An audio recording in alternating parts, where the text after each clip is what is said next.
Good evening, everybody. Let me thank Aravind family for giving me this wonderful opportunity of being with you for few minutes in this prestigious institute.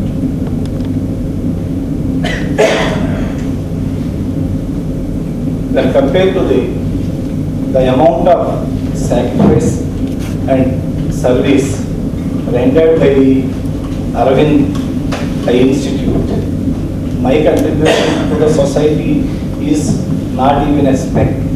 That much I can confidently say. Today,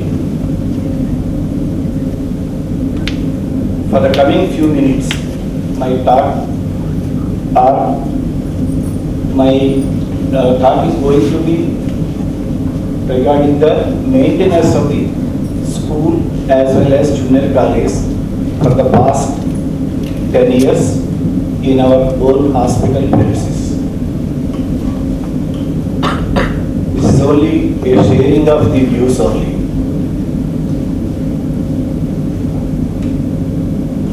These are the children with us for the last 10 years. We have started and you have seen the growth, and we are closely following up those children.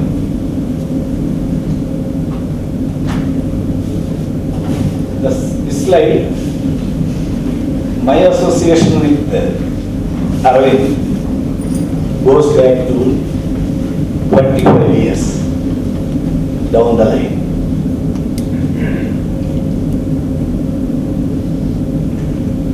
In the year 91,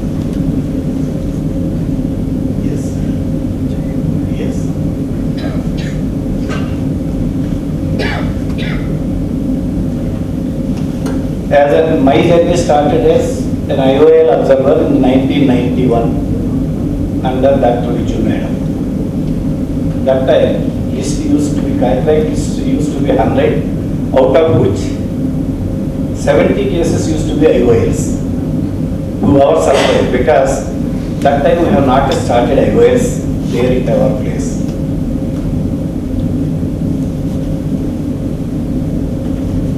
And later, I did my short-time fellowship in 2002 at Kovai Center under Dr. Narendran sir, and our CMO was RBR sir at the time.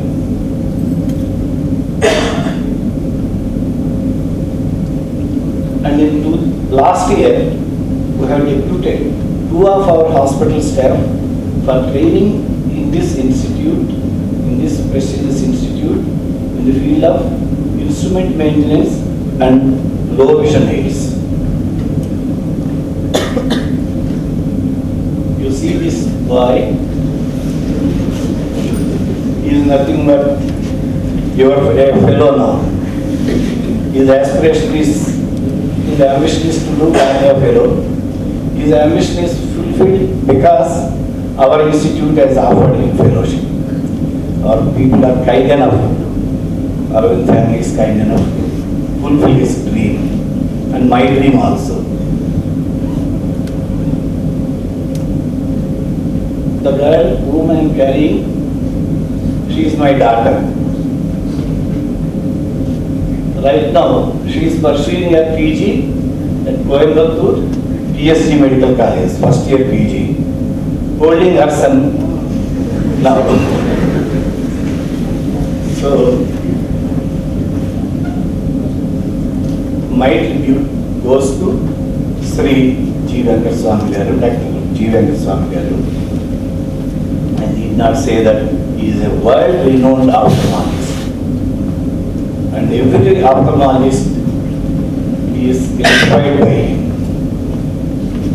Whenever I say to our colleagues, I would like to retire soon, in a couple of years, our colleagues say and remind me that when did our sir started an institute and how it has grown.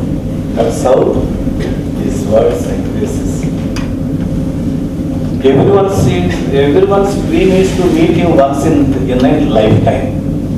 I had an opportunity when I worked there at Goa Center in Retina. That time, coincidentally, 5th annual day of Goa Center has happened. He could spare few minutes of time to me and is kind enough. And I was really inspired by him. This is my father, chief engineer, worked at Nagarjuna Sagar Dam, and on government deputation, he had been to Iraq for 5 years, and he is the source of inspiration to start a hospital as well as this trust. Hospital is named after him 30 years back in his memorial, and the trust is also being named after him 10 years back. The school is one of the service activities among few more services rendered under the name of the trust. The scope be on these lines.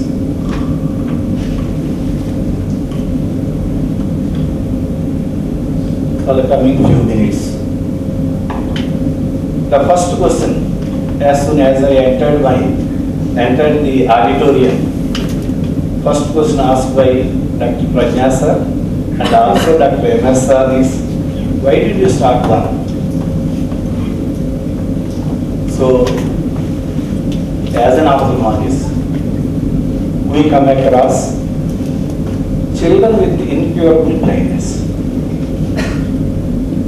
30 years back when we started our practice as a general ophthalmologist, we used to come across this type of cases once in a way.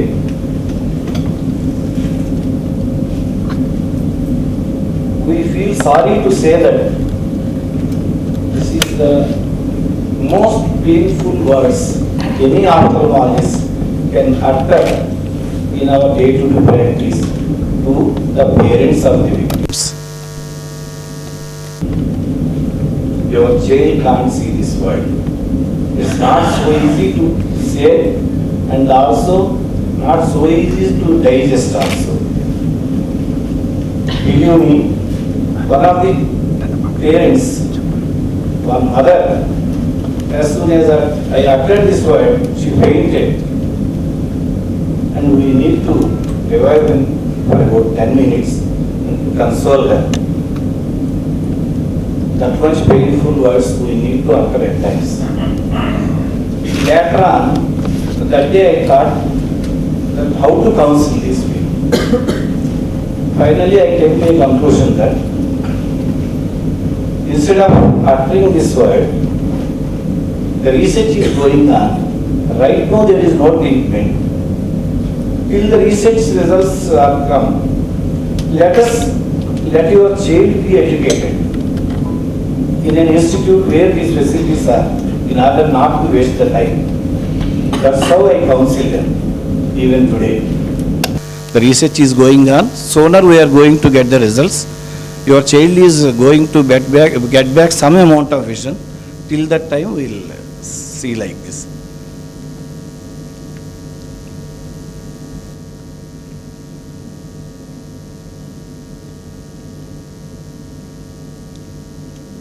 Whenever I used to counsel those parents, some of them, they used to come back and tell the reasons why they are not sending to the adjacent schools.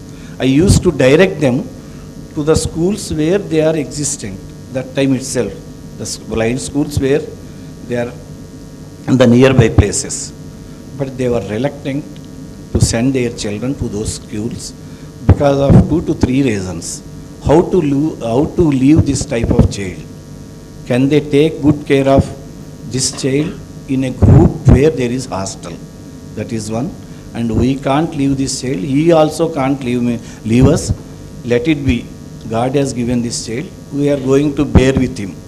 That was the words uttered by the parents.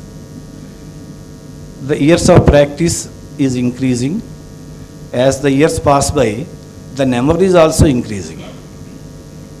My worry is, though the facilities like schools are there, hostels are there.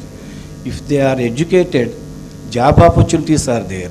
But these children are missing all these opportunities. Though they are there, they are not utilizing facilities. Whenever their parents or their relatives, they come for follow-up, I used to ask them, why you have not sent your child to that particular school and all. In that process, I missed some of my patients also. Whenever we are going there, he is not asking our complaint, he is asking about our child only. That's how I missed follow-up of some of my patients. That's how, one fine day, I got an idea. Why don't we start one as a day scholars school? That day, I called upon all my old patients with incurable blindness, the children with incurable blindness, and I addressed their parents, counseled them. Are you ready? If you are going to send them as day scholars, immediately all of them they accepted. That's how it started, sir. In the year 2004, with the strength of four students only. That a word of mention about the inclusive education. Most of you might be knowing, but inclusive education means usually in Western world, these children are sent to the normal schools only. Only once in 2-3 days, for few hours, they are going to go to the normal, these special needs schools like ours. But in India, our country is not so developed to reach that stage. So we are forced to start one exclusively for these children.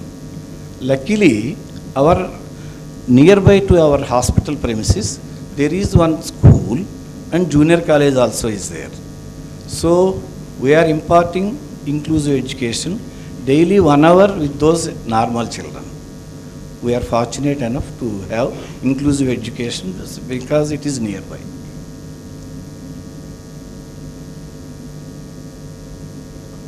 And in this process, we took the help of the education department and revenue department people to gather the names and addresses of the involved children. Our dream, if you can dream it, you can achieve it. In the coming few slides, you will agree with me. First of all, even before starting the education, we'd like to train them in daily living skills, because mobility and orientation is the prime importance to go to the school and come back also. So first we should train them in mobility and orientation. That is the stress what we are going to give in the first few months of after admission. The second one is education. That is also very important, because that is going to be a foundation for their future education as well as for the jobs. And another thing is, the ultimate goal and our motto is, whoever joins in our school, our dream is we should see him in either public sector or in a private sector job. Till that time, we don't want to leave that child, though he completes his +2 in our college. That is what is our goal. Challenges.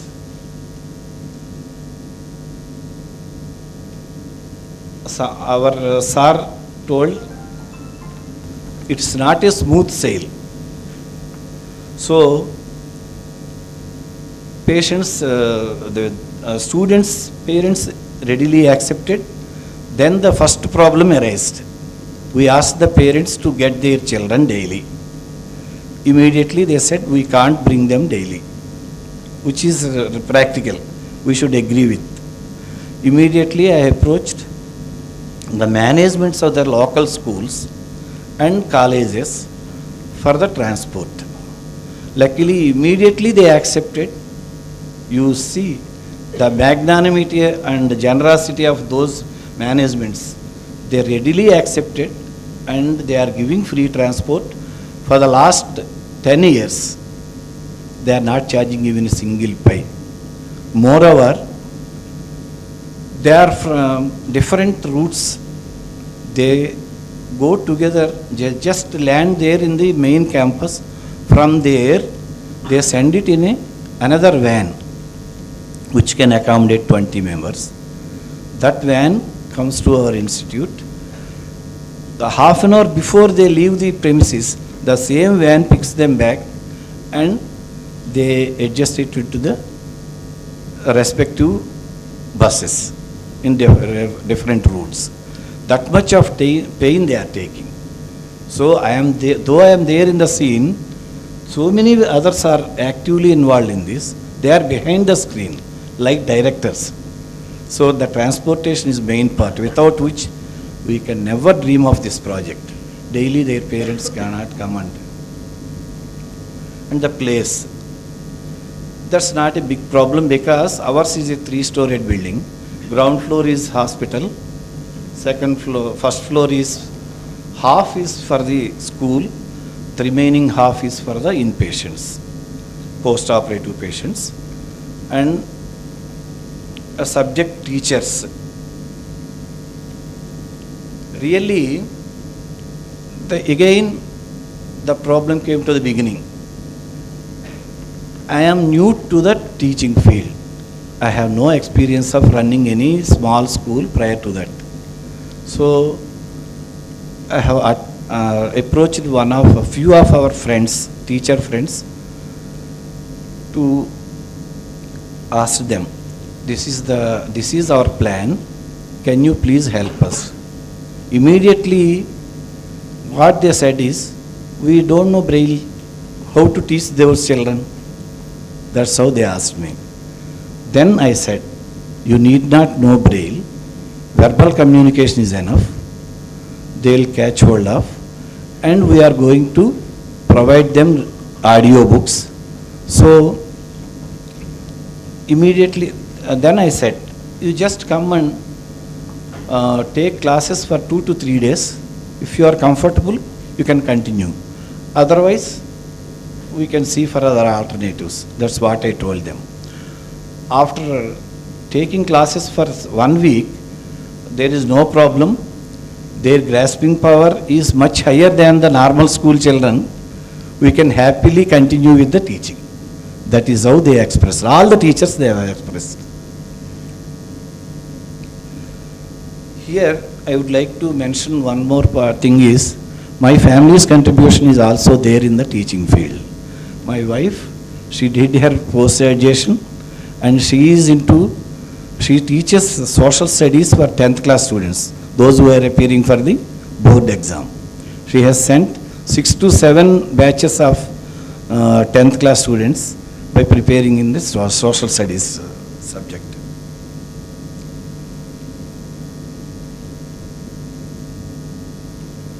These are the buses.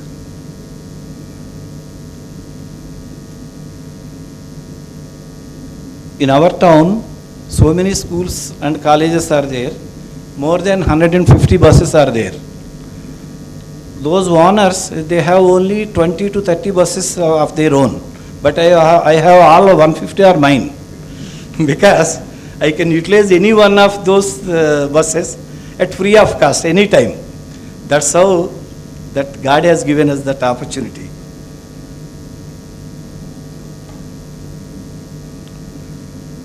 Place.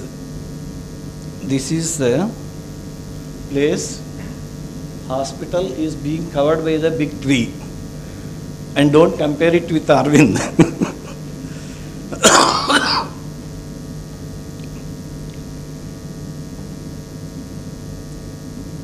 This is in the first floor where we run the school. His children will come like this. He is not faculty. The elderly person you have seen, he is also student. At the age of 40, he joined the school. When his children are studying 9th and 10th, and successfully completed 10th and plus 2 also.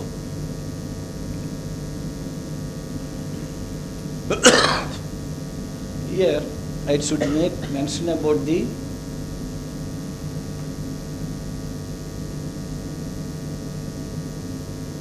scribes. These are all normal children. These 4 children are normal children. Scribe means, most of you might be knowing, those who are appearing for the 10th, they need help of others to write the exam on their behalf. 9th class student is provided as a scribe for the 10th class students. Each student is given a separate room. Only student, scribe and one invigilator is allotted, each one is allotted one room in order not to disturb others. So that's how the exam is being conducted, and so far 7 batches of 10th students left our school and 4 batches of plus 2 children, they left the college. They never knew that their pass mark is only 25. Because we don't want to divulge the truth, they may get relaxed. That's why so far none of them, they know that their pass mark is only 25. These scribes, really they help them a lot. Though they are provided with half an hour extra time than the normal children, they never utilized that time. In time, at par with other normal children, they could complete the examination.